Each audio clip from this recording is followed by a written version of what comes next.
दोस्तों, अगर आप सेबी रजिस्टर्ड इन्वेस्टमेंट एडवाइजर हैं, तो ये वीडियो आपकी आंखें खोल देगा क्योंकि आज हम बात करेंगे 12 सितंबर 2025 के हाईलाइट इन्वेस्टमेंट रिसर्च मामले की, जो कि क्वासी जुडिशियल अथॉरिटी का एक ऑर्डर है, जहां सेबी ने सीधे रजिस्ट्रेशन सर्टिफिकेट रद्द कर दिया। क्या हुआ था, कौन-कौन सी गलतियां थीं और आईए के लिए क्या सीख है, सब कुछ इस वीडियो में। तो चलिए शुरू करते हैं। इस केस में एलिज वायलेशन क्या-क्या थे, यानी सेबी के क्या-क्या आरोप थे। पहला आरोप, एश्योर रिटर्न यानी गारंटेड रिटर्न का वादा करना।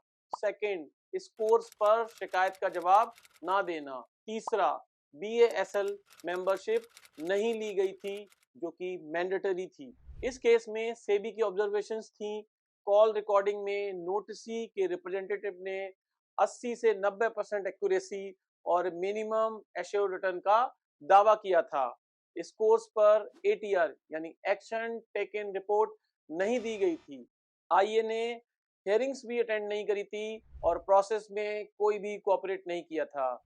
बीएसएल की मेंबरशिप जो कि मैंडेटरी थी, वह भी नहीं ली थी। रजिस्ट्रेशन रिन्यूअल फीस नहीं भरी गई थी।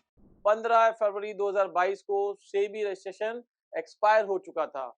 सेबी ने अपने फाइनल ऑर्डर में आईए को prevention of unfair trade practice regulation का दोषी करार दिया और आईए रेगुलेशन के भी कई प्रोविजन का वायलेशन का दोषी पाया। सेबी ने रजिस्ट्रेशन सर्टिफिकेट को इमीडिएट इफेक्ट से रद्द कर दिया। दोस्तों, इस वीडियो से हमें क्या कंप्लायंस लेसन मिलते हैं? Assure return guarantee indirect language में भी अवॉइड करें। स्कोर कंप्लेंट्स का समय पे जवाब दें, जो कि 21 डेज का है। बीएसएल मेंबरशिप और हर सर्कुलर का कंप्लायंस टाइम बाउंड तरीके से करें। दोस्तों, मैं यहाँ पे एक बहुत ही अहम बात शेयर करना चाहता हूँ।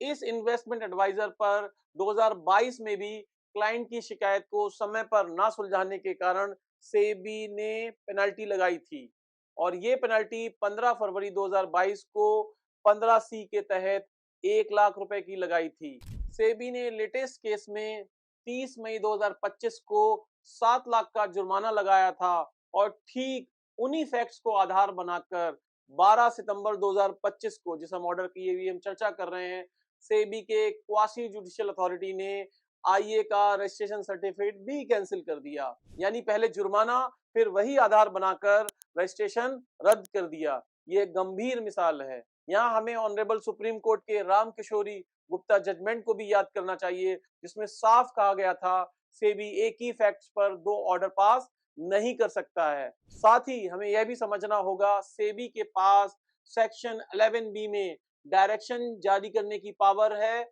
और सेक्शन 12 सबसेक्शन 3 में रजिस्ट्रेशन सर्टिफिकेट को सस्पेंड या कैंसिलेशन करने की भी पावर है। ऐसे में सवाल उठता है, राम किशोरी जजमेंट के बाद भी सेबी क्यों मल्टीपल प्रोसीडिंग चला रहा है? ये रिसर्च का विषय है।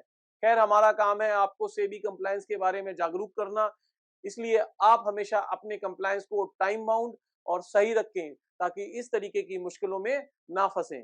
दोस्तों, वीडियो की शूट की तारीख तक हमें इस ऑर्डर पर किसी भी तरीके की स्टे या रोक की जानकारी नहीं है। यह वीडियो सिर्फ अवेयरनेस के लिए है ताकि सेबी रजिस्टर्ड इंटरमीडिएटरी को कंप्लायंस की जरूरत समझ में आए। Stay compliant, stay safe. नमस्कार।